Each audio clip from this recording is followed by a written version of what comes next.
कैसे सॉल्व करते हैं। Number of integral or rational terms or the term which are free from the radical sign in the expansion this one, the binomial expansion this one, is directly given by the box function n upon LCM of PNQ plus 1. अब ये box function क्या है? GIF है, ठीक है, greatest integer function. ये trick आप directly use कर सकते हो, बट हाँ वहाँ पे कुछ कंडीशन है जो आपको चेक करनी पड़ेगी। कैसे? ए एंड बी जो है प्राइम नंबर होने चाहिए, मतलब ये जो बेस है आपका वो क्या होना चाहिए? प्राइम नंबर होना चाहिए। Next you have to check is this P Q and N must be natural number, और most important point is this for the note. Okay, क्या है कि जो भी आपका एन है वो या तो ये p या तो q दोनों में से किसी एक से डिविजिबल होना पड़ेगा, तब भी इस ट्रिक का यूज करना है, वरना we have to go with the standard method. Clear? Okay, जब क्वेश्चन करेंगे that will be clear. See, we have to find the number of integral terms in the given binomial expansion. तो पहले हम short trick लगाने के लिए check कर लेंगे कि क्या हम इसमें शॉर्ट ट्रिक का यूज कर भी सकते हैं या नहीं। सो देख लो 5 एंड 7 जो है वो तो क्या है? प्राइम नंबर है। 5, 2 and 24 is a natural number. Also जो 24 है या 5 या 2 से दोनों में से किसी एक से डिविजिबल होना चाहिए। सो 24 इज डिविजिबल बाई 2 बच्चों, है ना, तो डायरेक्टली हम अप्लाई कर सकते हैं short trick. So number of integral terms is equals to box function 24 is divided by LCM of 5 and 2 which going to be 10 plus 1। अब इसका आंसर फाइंड करोगे तो ग्रेटेस्ट इंटीजर 2.4 प्लस 1। ओके, अब greatest integer 2.4 का answer क्या है? 2 है, plus 1 is equals to 3। That means total हमारे पास इसमें 3 टर्म है जो इंटीग्रल टर्म आपको मिलेगी, रैशनल टर्म मिलेगी, बाकी की सारी क्या होगी? इरेशनल टर्म्स होगी। Is it clear? Okay, next example करते हैं। Find the number of integral terms in the expansion of this. अब देखो 2 एंड 3 दोनों के दोनों क्या है? प्राइम नंबर है। ओके, नो डाउट, तो ये तो कंडीशन सेटिस्फाई हो गई। 4, 6 and 96 is a natural number.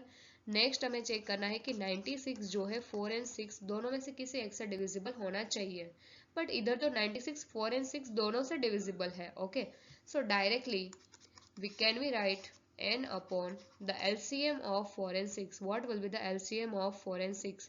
4 is written as 2 into 2 and 6 is written as 3 into 2. Okay, अब LCM क्या हो जाएगा? इसको मल्टीप्लाई कर दो 3 से, इसको मल्टीप्लाई कर दो 2 से, तो LCM हमारा बन के आएगा 12। ओके, LCM क्या बन के आएगा? 12। सो 12 प्लस 1, सो 96 बाई 12, ये एग्जिट आपको 8 दे देगा। सो ग्रेटेस्ट इंटीजर 8 का आंसर तो क्या है? 8 ही है। 8 प्लस 1 इज 9। दैट मीन्स ये बाइनोमियल एक्सपांशन में हमारे पास 9 टर्म्स है जो इंटीग्रल टर्म्स होगी। Okay, next question. Okay, find the number of integral terms in the expansion of the given function. पहले आपको चेक करना है कि क्या इसके लिए आप शॉर्ट ट्रिक अप्लाई कर सकते हो या नहीं। अगर नहीं कर सकते हो तो आपको स्टैंडर्ड मेथड का यूज करना पड़ेगा, वरना कभी कभार आंसर गलत आ सकता है। ठीक है, देखो 7 and 5 natural sorry prime number है। 2, 3 and 11 is a natural number. Next condition most जो इम्पोर्टेंट है वो 11, 2 एंड 3 दोनों में से किसी एक से डिविजिबल होना पड़ेगा, बट 11 ना तो 2 से डिविजिबल है ना तो 3 से डिविजिबल है। तो इसको हम स्टैंडर्ड मेथड से सोल्व करते हैं। कैसे करते हैं देखो बच्चों, TR प्लस 1 इसका nth टर्म लिखने का ट्राई करते हैं। क्या हो जाएगा? 11CR 7 power 1/2 the whole power is 11 minus R 5 power 1/3 the whole power is R। Okay, 11CR as it is 7 power 11 minus R by 2 5 power R by 3। Okay, अब 11 minus R जो है वो 2 का मल्टीपल होना चाहिए, तभी तो ये पावर क्या बनेगी? इंटीग्रल पावर बनेगी। इसको 2 का मल्टीपल होना चाहिए। तो 11 माइनस R की पॉसिबल वैल्यूज क्या है? 0, 2, 4, 6, 8, 10। इसके आगे 12 पॉसिबल नहीं है, बिकॉज हाईएस्ट पावर आपको 11 दिया हुआ है। ठीक है, बाइनोमियल की पावर। अब इधर से R की पॉसिबिलिटी क्या हो जाएगी? 11 minus 10 is 1। Now next is 3, 5, 7, 9 और after 9 we'll get 11. Okay, so R possibility will be this. Over here R must be multiple of 3. R किसका मल्टीपल होना चाहिए? 3 का। So 0, 3, 6, 9। इसके बाद 12 है जो पॉसिबल नहीं है। अब ऐसी कौन सी R की वैल्यू है जो दोनों को सेटिस्फाई कर रही है? एक तो 3 है, ओके, दूसरा क्या है? 9 है। मतलब दो ही R की वैल्यू है। R is equals to 3 and 9। इसका मतलब कौन सा टर्म होगा जो आपका इंटीग्रल टर्म होगा? t4 होगा, because tr plus 1 we have. If we consider r is equals to 3, so we'll have t4 and t10. Fourth and 10th term will be the integral terms.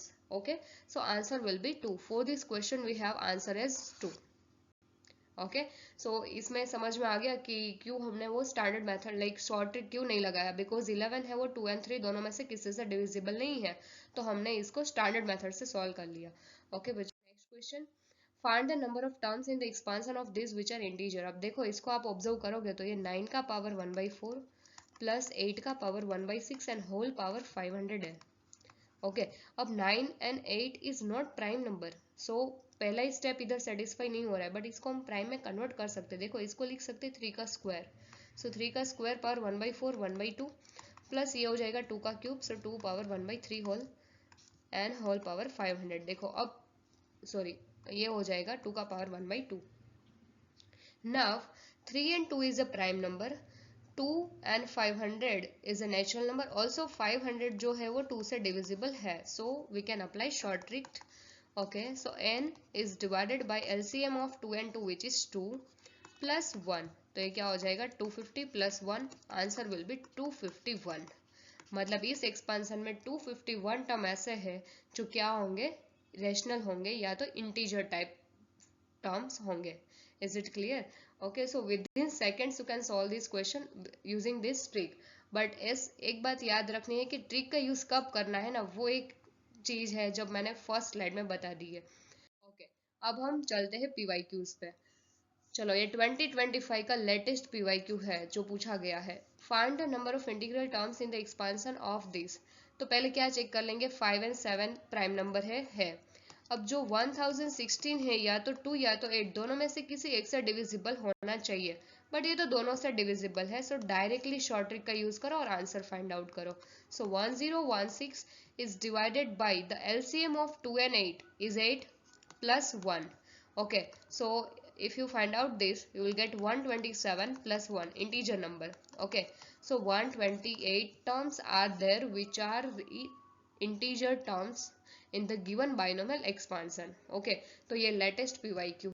चलो और PYQ solve करते हैं. The sum of the rational terms in the expansion of this. अब आपको सारे rational term का sum find करना है इन द गिवन एक्सपांशन. तो पहले तो ये फाइंड करना पड़ेगा कितने टर्म्स है और वो टर्म्स कौन कौन से है. तो इसको शॉर्ट ट्रिक से ना करके हम स्टैंडर्ड मेथड से ही सॉल्व करते हैं. तो पहले हम लिख लेते हैं इसका r plus 1th term 8cr 2 power 8 minus r 3 power 1/2 the whole power is r. r की कोई भी वैल्यू कंसिडर करोगे आप, ठीक है, तो 8 माइनस r तो क्या होगा, रेशनल ही तो सॉरी इंटीजर ही तो होगा. ठीक है, only the restriction over here, r must be integer multiple of 2. So 0, next value is 2 4 6 and 8. मतलब r की 5 वैल्यू पॉसिबल है जिसके लिए ये टर्म जो है वो क्या होगा, इंटीजर होगा. अब देखो हमें उसका सम फाइंड करना है, तो t0 रखोगे t1 plus t3 plus t5 plus t7 plus t9. This we have to find out. ये तो पता लग गया कि 5 टर्म है जो इंटीजर टर्म है. अब वो इंटीजर टर्म का सम फाइंड करना है, तो वो इंटीजर टर्म फाइंड करनी पड़ेगी. चलो r को 0 रखेंगे तो t1 मिलेगा, तो इसमें t1 फाइंड आउट कर ले, तो क्या हो जाएगा 8c0 2 पावर 8 इंटू 3 पावर 0 लिखने की जरूरत नहीं है. Next we have 8c2 2 power 6 next into 3 plus we have 8c4 2 power 4 and 3 power 4/2 which is 2 plus 8c6 2 power 2 into 3 power 6/2 which is 3. Okay, these all are in multiplication, plus the last we have to consider r as 8. So 8c8 2 power 0 and 3 power 4. Okay, now we just have to find out this value. This value is going to be 1 into 2 power 8 is going to be 256 plus. How to find out 8c2? See, 8 into 7 divided by 2 into 1. Okay, 2 power 6 into 3 plus 8c4. How to find out? 8 into 7 into 6 into 5 is divided by 4 into 3 into 2 into 2 power 4 into 3 square is going to be 9 plus. Now see, if we find out 8c6, yeah, we find out 8c2, one in the same thing. Okay, so 8c2 is can be written as 8 into 7 divided by 2 into 1. Okay, into 2 square is going to be 4 into 27, as well as 8c8 is going to be 1 into 3 power 4 is going to be 81. Now you just have to multiply all this term, okay, and then add at last. Okay, so you will get your final answer. Okay, so this was asked in 2025, the latest PYQ. Okay, next we have find the number of integral term in the expansion of this, ये 2024 का सवाल है। पहले हम check कर लेते कि क्या हम शॉर्ट ट्रिक अप्लाई कर सकते हैं। देखो 7 एंड 11 प्राइम नंबर डेफिनेटली। 824 जो है 824 या तो 2 या तो 6 से डिविजिबल होना चाहिए, तो ये 2 से तो डिविजिबल दिख ही रहा है। Okay, so definitely we can go with the direct sort trick. N is divided by n is 824 is divided by the LCM of 2 and 6.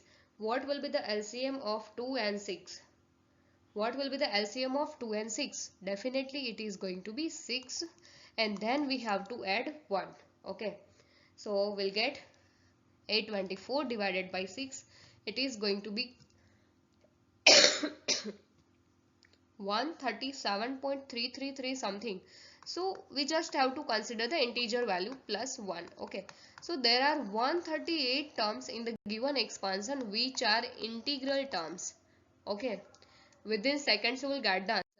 Okay, the sum of all rational terms in the expansion of this, again इसमें हमें sum find करना है, so we'll go with the standard method. Okay, so tr plus 1 15cr 2 power 1 by 5 and the whole power is 15 minus r, 3 5 power 1 by 3, the whole power is r. So now see what will be the conditions. 15 minus r must be multiple of 5, so possible values for this one is 10 and 15. Okay, now from these the possible value of r will be what? It will be 0, same 5 10 and 15. Okay, अब इधर क्या condition होगी कि r जो है वो 3 का multiple होना चाहिए। सो 0 3 6 9 12 एंड 15। ओके, अब देख लो कि ऐसी कौन सी r की वैल्यू है जो दोनों में आ रही है। एक तो 0 है और एक 15 है। ओके, सो r की दो पॉसिबल वैल्यू है 0 एंड 15। तो टर्म कौन कौन से हो गए? एक तो फर्स्ट टर्म हो गया और एक लास्ट टर्म हो गया t1 एंड t16। उसका सम हमें फाइंड करना है। चलो रखते हैं r को 0, ये जो स्टैंडर्ड टर्म दिया हुआ है उसमें r को 0 रखते हैं, तो क्या हो जाएगा 15c0 2 power 15 by 5 which is 3 into 0 5 power 0 which is 1 plus 15c15 2 power 0 which is 1 into 5 power 5। Okay, चलो 15 से 0 तो क्या हो जाएगा 1, 2 पावर 3 विच इज 8 प्लस 15 से 15 विल बी 1 और 5 का पावर 5 कितना हो जाएगा 3125। अब ये दोनों का ऐड कर दोगे, आंसर क्या मिल जाएगा 1333 and we kill the question within seconds. Okay, next question we have the sum of all the terms which are rational number in the expansion. Again we have to find out the sum. Okay, so we'll go with the standard method. tr plus 1 is given as 12cr 2 power 1 by 3 the whole power 12 minus r 3 power 1 by 4 the whole power is r. Okay, now 12 minus r must be multiple of 3, so possible value 0 3 6 9 12. Okay, so from here the possible value of r will be 12 minus 12 is 0 3 6 9 12. Done. And from this one, from 3 power 1 by 4 the whole power is r. Okay, so r must be from the second condition from here. Okay, r must be multiple of 4 0 4 8 and 12. Okay, so the r which are there in common from both of these is 0 and 12. We have two terms, r is equals to 0 and 12 possible values. So term कौन कौन से हो गए उसके according, t1 हो गया t13 हो गया, again first term and last term. Okay, so we'll find out t1 which is going to be 12c0 2 power 4 into 3 power 0 which is 1 plus 12c12 2 power 0 which is 1 into 3 power 12 by 4 which is 3. Okay, so 12 से 0 will be 1, 2 power 4 will be 16 plus ये तो 1 हो जाएगा, ये कितना हो जाएगा 27. चलो ऐड कर दोगे, क्या मिल जाएगा 43 and we are done. Okay, next question we have again from 2021. If n is a number of irrational terms, देखो इधर n क्या दिया है, number of irrational terms, पर हम क्या इस एक्सपांशन में number of rational terms find कर सकते हैं? तो पहले हम number of rational terms find कर देंगे शॉर्ट ट्रिक का यूज करके. देख लो 3 and 5 प्राइम नंबर है. नेक्स्ट क्या चेक करना होता है, 60 जो है वो 4 and 8 किसी एक से डिविजिबल होना चाहिए. सो 64 से डिविजिबल है. सो directly number of rational terms क्या हो जाएगी, 60 is divided by the LCM of 4 and 8. LCM क्या हो जाएगा 8 and in that we have to add 1. Okay, now we have to do is 60 is divided by 8. Okay, 60 divided by 8 will get 7 point something. Okay, so our answer will be 7 plus 1, so 8. Number of rational terms हमारे पास कितनी है, 8 है. अब number of irrational term कैसे find करोगे, number of irrational term को क्या हम ऐसा लिख सकते हैं, number of irrational terms is equals to जो टोटल नंबर ऑफ टर्म्स है उसमें से रेशनल को सब्ट्रैक्ट कर दो, तो क्या मिल जाएगा, नंबर ऑफ इरेशनल टर्म्स तो मिल जाएगी. Okay, so number of total number of terms क्या है over here, total number of terms, see the total power is 60, so in that we have to add 1, we'll get the total terms. 61 minus rational कितनी है 8 है, so ये कितनी मिल जाएगी 53. अब देखो number of irrational terms is already given to you which is n, तो ये जो हमें मिला है वो क्या मिल चुका है n. 53 टर्म्स है जो इरेशनल है वो n है. Then n minus 1 is divisible by what, ये पूछा है, तो n माइनस 1 क्या हो जाएगा, n माइनस 1 विल बी 52. अब 52 किससे डिविजिबल है, 52 is divisible by 26. Okay, option number D is the correct one. Okay, we are done. Okay, next question we have is from 2019. Yes, the total number of irrational terms in the binomial expansion. इसमें हमें irrational terms पूछी है, तो पहले हम rational find कर लेंगे और total में से rational को subtract कर देंगे, will get irrational terms. Okay, so देख लो 7 and 3 is a prime number. Okay, 60 is divisible by either 5 और 10, बट इधर तो दोनों से डिविजिबल है. Definitely we can go with the standard tricks which is in which will get the number of rational terms. Okay, number of rational terms will get which is given by 60 is divided by the LCM of 5 and 10 is going to be 10 plus 1. तो ये तो क्या हो जाएगा 7. We have number of rational terms which is 7. Okay, so now we have to find out irrational terms. So irrational terms will be what? The total number of terms which is 61. Okay, 61 minus we have to do is what? 7, because rational terms is 7. Okay, so we'll get 54. Okay, so irrational terms we have is 54. Option number A is the correct. And 2000